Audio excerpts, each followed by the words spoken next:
Welcome back to Learn SKN, and today we are going to complete the January 2016 paper 2. Last time we did section 1, and so today we're going to do section 2 and 3. So we're not going to waste any more time. We're going to just jump right into section 2 of the January 2016 Principles of Business paper 2. And so question 4, define the term marketing. So marketing, define the term marketing. So let's jump at the textbook and see what the textbook says about marketing. Marketing in business is the process of identifying, creating, communicating, and delivering value to consumers so that their needs and wants can be satisfied at a profit. So this is the textbook definition, but in a simpler way. What is marketing? Marketing is simply the process that businesses use, the systematic way in which business get their product from the producer all the way to the consumer in a cost-effective way. As simple as that. So that's marketing. So that might entail various things, but in a nutshell, marketing is the systematic way in which businesses get their products from the producers to the consumers in a cost-effective and profitable manner. So that's marketing in a nutshell. But you have the book definition here is the business. Marketing is business is the process of identifying, creating, communicating, and delivering value to consumers so that their needs and wants can be satisfied at a profit. So it's creating value for the consumers in a profitable way. That's marketing. All right, next one. List the 4 elements of the marketing mix. Very easy. The 4 P's: product, price, placement, promotion. The 4 P's right here. That is marketing. The 4 P's is the marketing mix. So you have product, promotion, price, and place. And all it asks for you to do here is to simply list the marketing mix, the 4 P's. State 2 reasons why firms engage in public relations or PR. Why do firms engage in public relations or PR? And this one is a very simple enough answer. So 2 reasons why firms engage in public relations is that, of course, the main aim of PR, public relations, is to make the firm look good in the public's eye. Put the firm in a good light. So those are reasons why you want to engage in public relations. The first one, of course, is to make the firm look good, in the public's eyes, so that people are going to say, okay, this is a nice firm, a sympathetic firm. They give uniform, they do soup kitchen and stuff like that. So therefore, they would want to engage in public relations to make sure that they look good in the public's eyes. Now, another reason why they might want to engage in public relations is that they want to control the story or the narrative about themselves. So they want to frame the picture of how people should see them. Like, for example, when something might have gone wrong, you get your PR person on the line one time to try to, spin whatever happened for the betterment of the firm, so the firm can look good. So the main aim is always, in the end, to make the firm look good, but you can do it in a good way, like first and foremost, out of your goodness of your heart as a firm, if you want to, or you can do it when things might be bad and you want to spin a certain image or a certain story about your firm. Public relations refers to the process and activities used by business to build positive image in the minds of the consumers. It is a very cost-effective way of gaining free publicity. So right there, next reason why they might want to do it. It's a free, cost-effective way it's a cost-effective way to gain free publicity. So you hear that they sponsor a child to go to school, that's some publicity right there, So that's free publicity right there. So that's the next way of doing it. The press may be invited to cover activities run by the business, and these are then included in various newspapers, radio stations. So this is just PR on a whole. So these are examples of PR. So so the main aim is to make the firm to appear in a good light, and the next one is to, of course, change the story, twist the narrative, spin the way in which you want the media or the community to see the firm. So if there's a bad thing out there, you might want PR to help you turn that around, or if there's no bad thing out there, you might want to maintain a good image with PR. So both ends can be used to explain that question right there. 2 marks. Of course, you have 2 Describe 3 marketing methods other than social media employed by businesses to promote sales. Other than social media employed to promote sales. So, 3 methods other than social media employed by businesses to promote sales. Okay, so you have a whole number of them. Of course, you have advertising. That's the tried and true old school way of promoting sale. Advertising. You have different types of advertising. You have, informative advertising. You have, persuasive advertising. So advertising is one of the old tried and true methods of sales promotion. So you have, radio ads, television ads, newspaper ads, and of course social media, but let's leave out that one. And then you have other ways of promoting sales, such as you have free samples, alright, sales promotion tools, free samples, that goes without saying. Business gives out free samples, usually in a smaller size than what it is offered, so that when they get a taste of it, they might come back and buy more. So giving out free samples, that's one way in which you can engage in sales promotion. Of course, you have coupons. Business provide coupons which allow customers to receive a discount on the next purchase. Then you have premium gifts attached to certain items. That's the next way of mixing. Like for example, you have Sunquick and they mix Sunquick with the jug. So they give away the jug and you get, you have coffee selling and you mix a teacup with a coffee jug and they give away that. You have contests, you have sweepstakes. Those are other ways of promoting sales. Of course, you have loyalty points. You go to certain supermarkets and you shop for a certain amount of money, you buy a blue tag special, whatever, and you get points that you can redeem at the end of the year. Then you have, of course, Pelosi have this famous BOGO, buy one, get one off, those kind of promotions. They can consumers receive discounts in a sense from purchasing certain items. Then you have, rebates, you have bundling, and of course you have loss leaders, where you sell products cheap to help bring in other people to buy the more expensive ones. So all these are promotional tactics that businesses can use in order to get their message across and get sales from consumers. You have displays, special offers, giveaways, and correct placement of items in stores, your kiosks and those kind of things. So all those are ways in which sale promotion can be done without social media. All those are other marketing methods, I must say, that don't employ social media for sale promotions. Alright, so that's 6 marks. They said 3, so it's 2 marks each. So what you do, you grab one, maybe BOGO, maybe you have rebates, you have bundling, combining several products that are sold together as one. You have loss leaders, you have loyalty points. Everybody know how that goes. So you can choose 2, 3.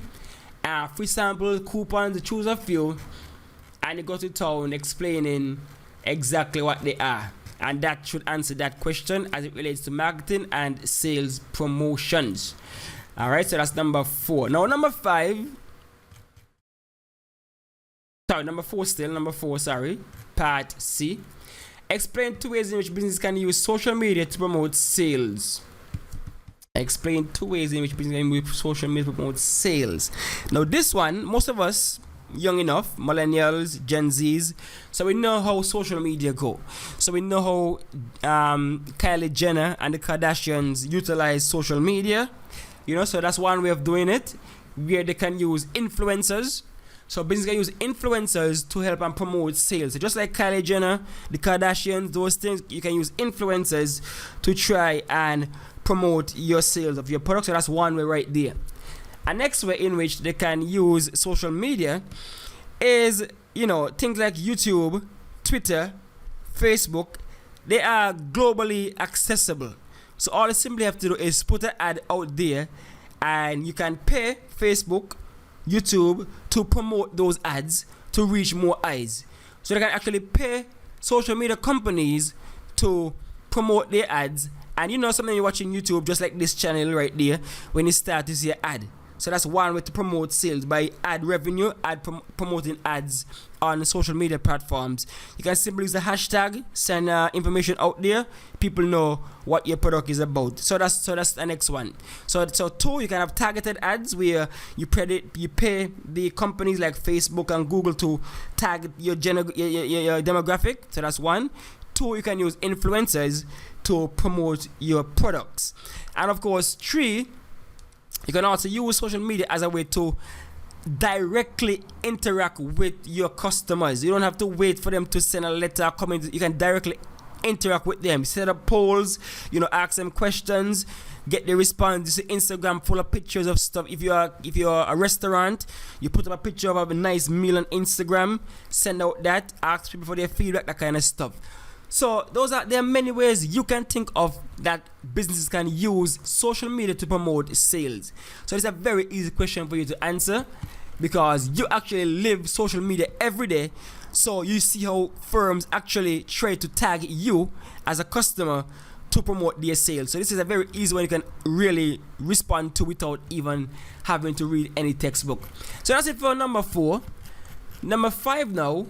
List 3 services offered by each of the following institutions.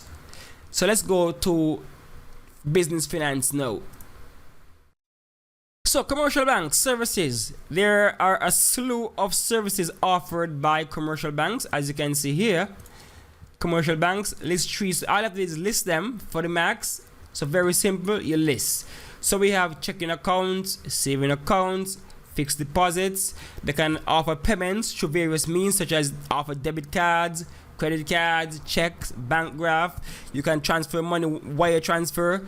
They also provide loans, mortgages. You can buy foreign exchange in certain countries, and of course they have safety deposit boxes. So all these are services offered by commercial banks, and you simply pick 3, and that would give you the max for that one. And then they also ask for services that are offered by central banks now, and so that's a different side of the coin. The central bank, and services from central bank includes things like control the currency, manage public debt, promote financial stability, influence interest rates. All those are things that the commercial bank engage in. They also carry out research, and they carry out financial education. So they actually go around and educate people about finance and those kind of things. They also collect data, and they write essays and those things to try to tell you about what's going on. They also hold the commercial bank reserves, and they regulate the commercial banks. They're the boss basically of the commercial banks. So the central bank is more a creature of the government, and as such, the services are offered by the government. On behalf of the government. For example, they issue treasury bills. That's on behalf of the government. They manage foreign exchange and hold reserves. That's on behalf of the government. So these are functions and responsibilities of the central bank right there. And that's 3 easy marks again. Differentiate between the current account and an ordinary savings account. Alright, so for this one, let's jump to the textbook.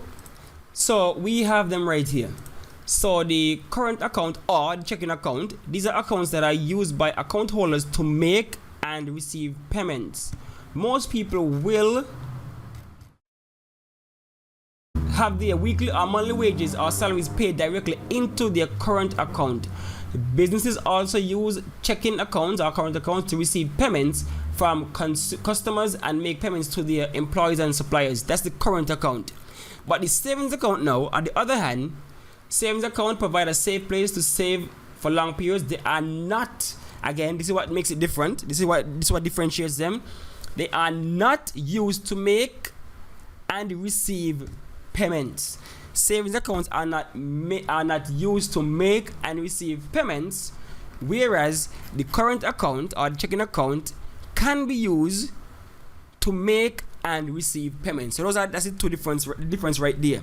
The current account or checking account can be used to make and receive payments, whereas the ordinary savings account cannot be used to make or receive payments. And so that's the major difference right there. All right. Next question.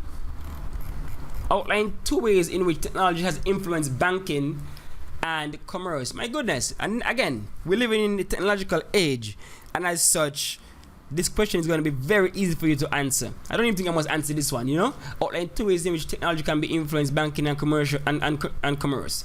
Now, technology allows banking to be done basically around the clock. You have your ATMs, the automatic teller machines. You can use them to conduct a whole lot of different services. You can withdraw money, you can deposit money, you can pay bills, you can top up your phone at some of these ATMs. So they allow for banking to be done basically around the clock technology. People can go, businesses can deposit their monies even midnight if they want to. So that's one way in which technology influence banking, the hours in which banking can occur. Also, commerce, it also influences the reach of banking and of commerce. Now, back in the day, when you go to university, you had to walk with, bank drafts and those kind of things and deposit some money in the new island. But today, because of technology, you can actually just walk with one card or two, whatever, debit card, credit card, and you can actually swipe in any place you go. Once you have on a Visa, MasterCard, or whatever logo, you can swipe anywhere. So you can actually go online for online banking. Again, access. So that's the next way in which technology influences banking and commerce, where you as a customer can actually access your accounts anytime you want, transfer funds from one account to the next, so you have easy access. So you can actually access your monies, put them on an account, and swipe your card when you go to the store. So you can actually have cashless banking, cashless transaction. Now you just swipe your card and go. So this is a very easy question you can answer. You can just think about how technology influence banking and commerce, and you can go to town on this one. You have e-commerce, where you can go online, shop at Amazon, Old Navy, Forever 21, Walmart, Best Buy, and you actually live in the Caribbean. So you swipe your card or you type in your card information, and you have PayPal you can use to pay anything.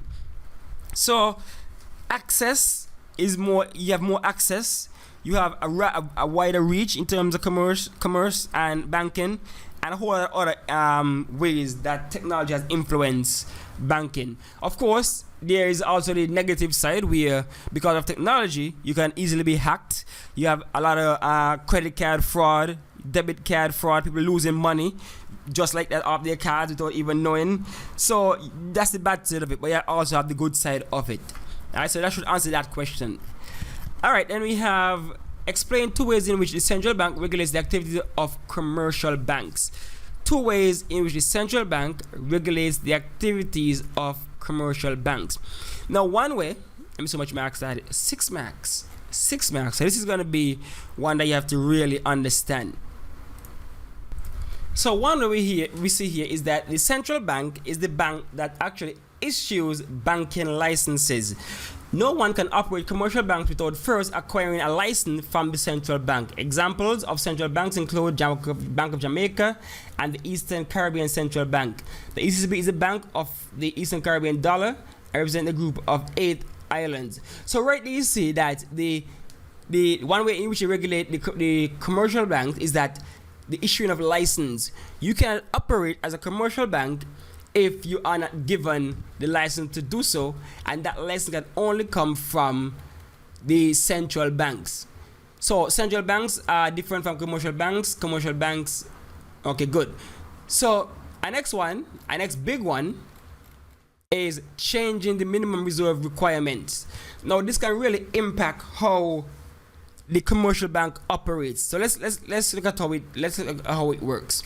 So what they do is that by law, commercial banks are required to hold a certain amount of money in their accounts. They cannot just give it all the money. They are required to hold a certain amount of money in their reserves, a certain ratio, and that ratio is stipulated by the central bank. And so they can control how much money the commercial bank has to lend, and how low the interest rate would be, or how high the interest rate would be, by changing the amount that they're required to hold as a commercial bank. Now, for example, if let's use the example in the book. For example, if a bank has customer deposits of 100 million and the central bank sets a minimum reserve requirement of 10%, then the bank must keep 10 million worth of cash at the central bank. You have to reserve that. As the commercial bank, you have to reserve 10 million in the central bank. This will reduce the amount of money the bank can lend to customers by 10 million. So right there you see that based on how much the reserve requirement is, you can determine whether the bank can lend, how much the bank has to lend, the commercial bank. So by increasing or decreasing the reserve requirement, a central bank is able to influence the amount banks are able to lend to their customers, and therefore total spending on goods and services in the economy. So based on how much they request, so if they say, okay, if they lower the amount that a commercial bank needs to hold, then the commercial bank have access to more money, so they can lend more money to more people. Also, that can cause the interest rates to change, can go up or down accordingly. So that's one way in which they can control the commercial bank, by controlling the reserve requirement ratio, how much money the commercial bank has to keep in reserve, and that can affect how much they can lend or how much they can lend to people. All right, so that's the second way. And next way in which the central bank can control the commercial bank is also by, because in some countries they actually control the foreign reserve ratio, the foreign reserve requirements in the country. So the central bank can actually tell certain commercial banks how much foreign currency they need to keep in reserve, and also how much foreign currency they can actually sell to the general public. They cannot just up and sell anybody any amount of US or Euro as they want. No, the central bank would control how much of the foreign currency the commercial banks can sell to the general public, because that can affect also the interest rates outside, externally, of the country. Alright, so that's three ways in which the central bank can control the regulate the activity of the commercial bank. So again, one is the license fee. They can actually issue or take back license to operate as a commercial bank. Two, they can adjust the requirement ratio that the bank should keep, and that can affect how much money the bank has to lend to the public. And three, they can affect the foreign currency reserve, the foreign currency ratio, and they can influence how much the bank can lend, can exchange, can give the public in terms of foreign currency, because that affects the economy on a whole. So you go to town on that and you get your easy 6 marks. All right, next section 3, question 6. State the differences between direct and indirect taxes. State two differences between direct and indirect taxes. We're looking at taxation here. So yes, so state two differences between direct taxes and indirect taxes. So one, direct taxes. Now direct taxes are taxes that are taken directly, they're paid on income and are taken directly from your income. For example, you work and you have income tax that comes from your income. So direct taxes are collected directly from the income of the individuals and businesses. So business is going to pay the corporate tax and you're going to pay your income tax. Right, so that's direct tax. That's one difference right there. The direct tax comes from the wealth, whereas the indirect tax comes from goods or services. All right, so indirect is on goods and services, whereas direct is directly from the individual's income. So let's look at it right here. So indirect taxes are on goods and services, and the producer or supplier of the tax produced are responsible for their payment. So again, difference. Direct taxes are taxes on income, and the person who is earning the income, they are responsible for paying it. Indirect taxes are taxes on goods and services, and the person who produces or supplies the goods or service is the one who is responsible for paying it. Now, direct taxes are basically mandatory. You have to pay your income tax. They have to pay the corporate tax. It's basically mandatory. Whereas indirect taxes, are not really mandatory. They are paid when you consume certain goods like VAT and those things. You only pay it when you consume those goods. So if you don't want to pay the tax, don't buy it. So they have purchase taxes, consumption taxes. So when you buy something, you pay the tax. So those are the two major differences between those two types of taxes. Number 2, list one example of direct and one example of indirect tax. Very simple, just run through it. So for indirect tax, you have a whole slew to choose from. You have personal income tax, you have capital gains tax, you have corporate tax, corporation tax. All those are direct taxes. You have capital transfer taxes. Now for indirect taxes, you have purchase tax, such as consumption tax like VAT. You have excise duties tax. You have custom duties taxes. Those are things only if you import something, you pay for it. So those are types of indirect taxes. So you have again, you have VAT, you have stamp duties, you have excise taxes, duties, and you have custom duties. Those are types of indirect taxes. Alright, so that's the answer for that one. Now let's move on. So we have outlined 3 reasons why government charge taxes. Very simple. 3 reasons why government charge taxes. 1, of course, that's how they make their money. That's their main source of revenue. So that's why they charge taxes. 2, they use taxes in a way to redistribute income. All right, they use taxes to redistribute income. Now, what do I mean by that?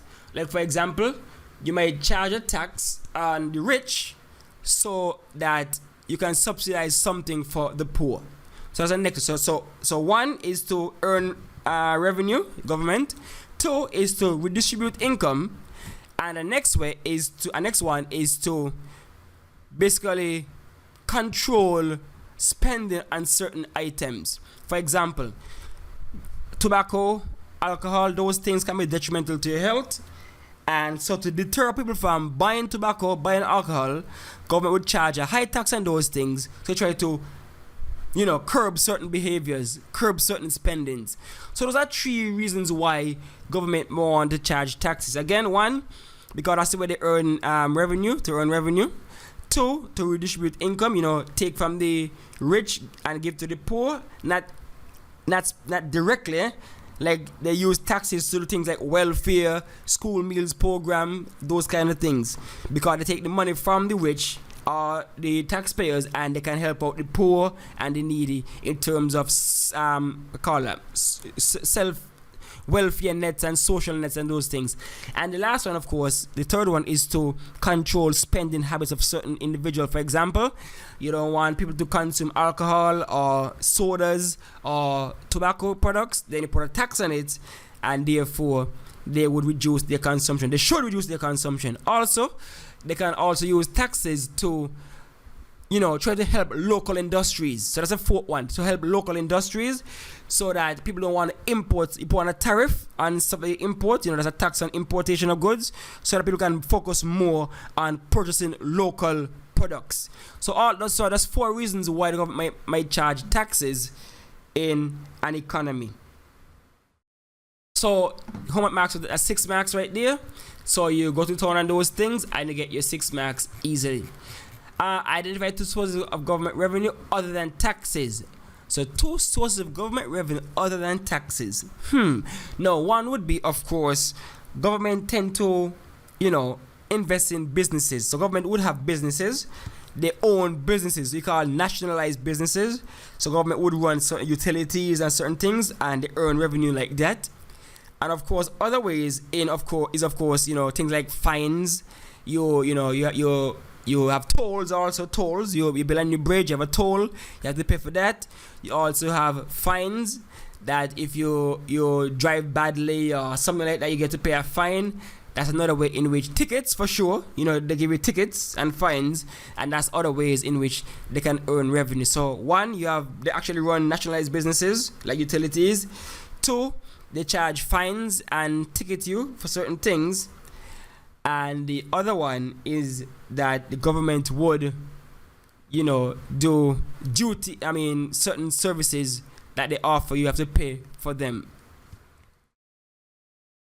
So right here you have 3 non-tax revenue sources for government. You have fees.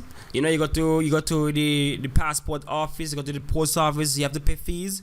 And of course you have fines, you like I said, tickets and stuff like that. And of course from companies that they own. Alright, so those are the other ways of doing that.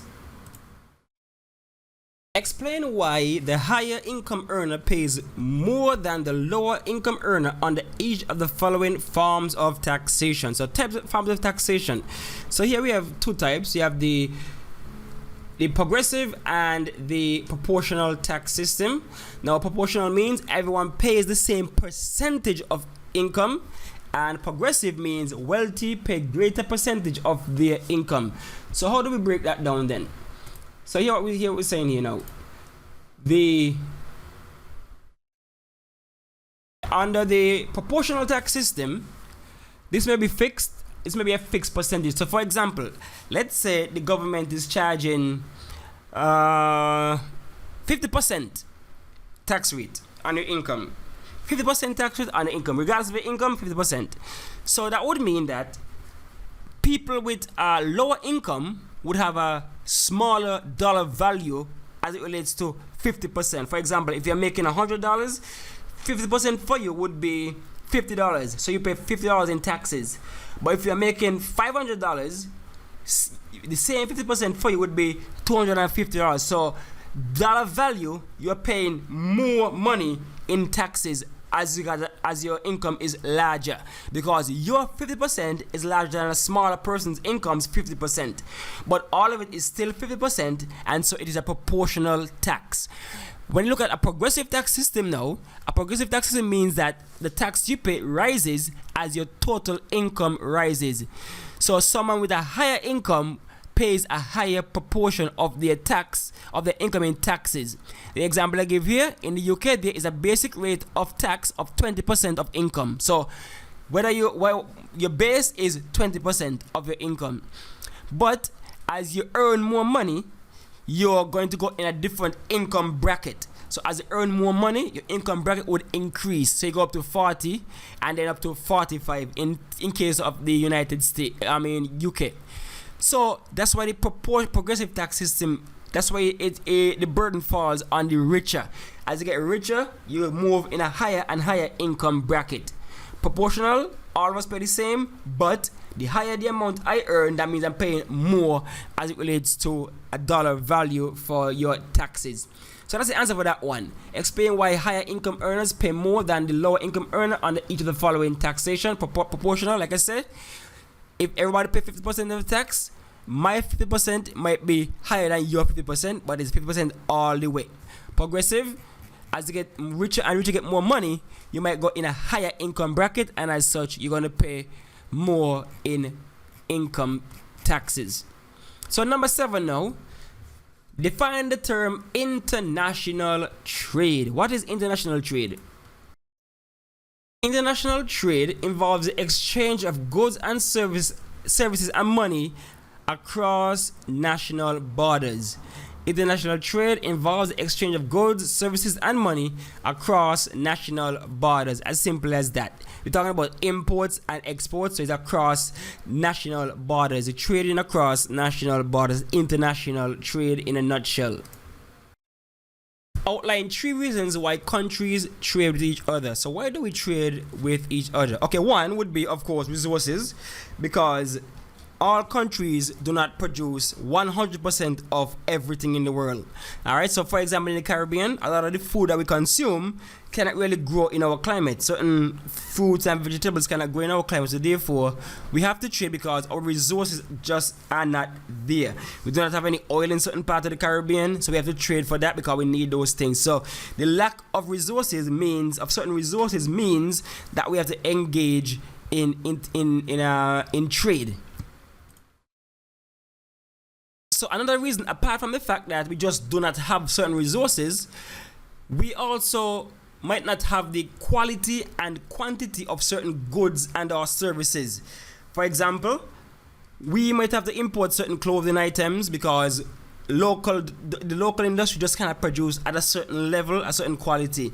Certain services, maybe medical, educational services, are just not available in a certain country, a certain place. So therefore, you have to engage in trade in order to facilitate those goods or services. Another reason why you might want to trade with each other is for financial reasons. Some countries just do not have the financial resources that others have. For example, companies may want to engage in, spreading their market. So that's why you might see franchises coming into different regions and stuff like that, because they want to expand their market.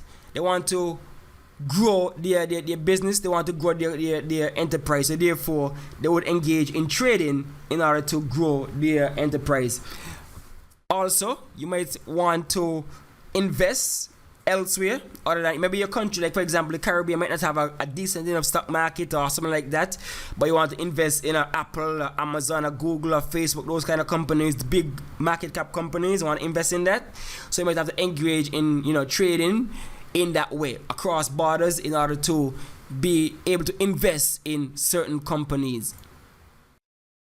Also, countries trading with each other can be a way to have more national ties, more diplomatic ties, because countries that trade with each other, they sign certain agreements, the EU, you might have the NAFTA and those kind of things. We have bonds, CARICOM, we have bonds based on our trade. So trade can be used as a mechanism, as a vehicle for certain diplomatic relations. So trade can be used for that, to make countries be on good standing and stuff like that. So trade can also be used for that reason. So again, reason why countries trade with each other: one, resources are just not available in certain countries; two, the quantity or quantity of goods and services might not be readily available in certain countries; three, diplomacy, you might want to trade to strengthen country ties with each other; four, you want to trade with each other to in terms of financial trading, to invest in different countries, invest in different companies; and also five, to broaden your markets, if you broaden your reach as a country, so you trade with each other. Alright, that was a 26 marker. That's good. Next one, differentiate between balance of trade and balance of payments. Differentiate between balance of trade and balance of payments. So what is the difference between the balance of trade and the balance of payments? Alright, so let's look at it. Let's get a quick Google search for that one. Alright, so the balance of trade. Balance of trade is the difference between the value of a country's imports and exports for a given period. So the difference between the value of a country's imports and exports for a given period. Whereas the balance of payments now is a statement of all transactions made between entities in one country and the rest of the world over a defined period. So what it's saying here is that the balance of payments is a record of all the receipts that a country would have incurred during a course of maybe a year or so. So all the economic activity, economic transactions between one country and the rest of the world for a given period. Whereas the balance of trade is basically the record showing the difference between imports and exports of both goods. Now let's look at the other one. List two components of the balance of payment account. Two components of the balance of payment account.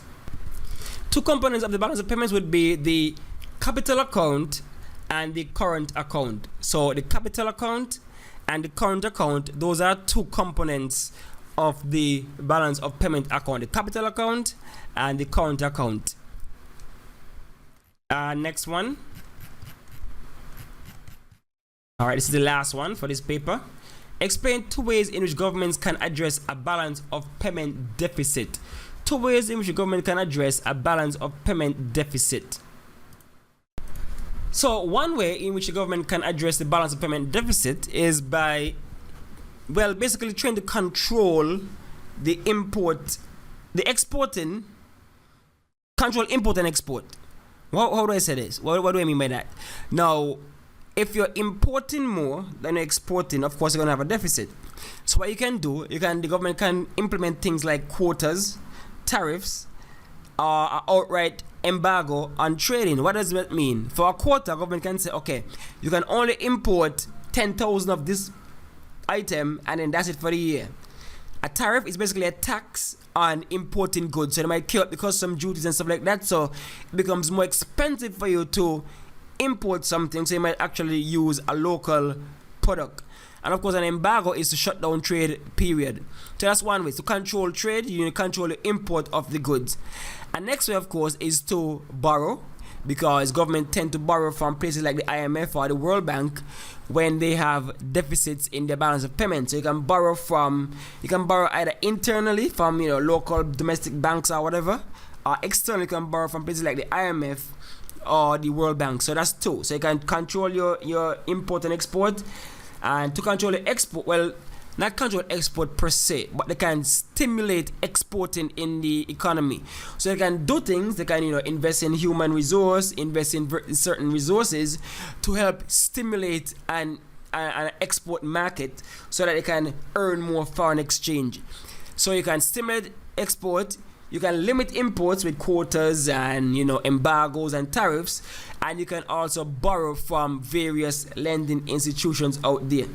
The government can also devalue the currency. You can cause the currency to be, you can cause the currency to devalue. So local people would have to buy more, spend more of the local currency to obtain the foreign currency, and that would mean that they might stick to local instead. So they can devalue the currency. That's another way of, adjusting your balance of payment deficits. Another way in which they can address the balance of payment deficit is to, well, apart from devaluing their currency and things like that, is that they can actually adjust the exchange rate of their local currency for the foreign currency.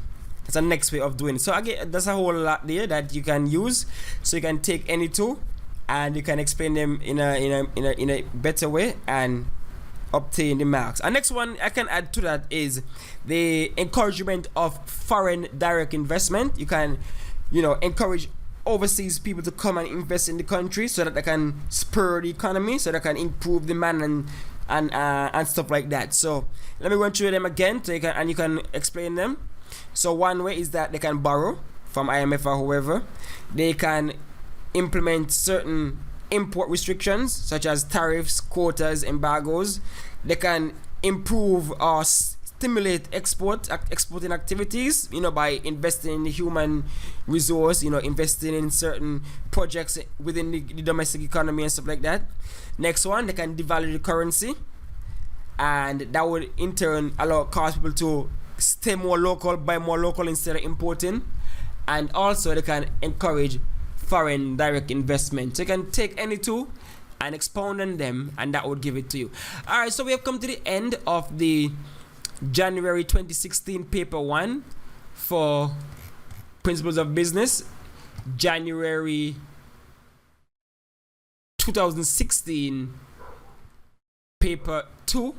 Alright, January 2016 paper 2. That's the end of that 2-hour question. So yeah, this was a long one, but such is the nature of structured paper.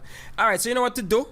Like, subscribe to Learn SKN, because of course the POB exam is rapidly approaching in January, and so you want to try your best to be on top of things. So like and subscribe for when I drop my next video. Thanks.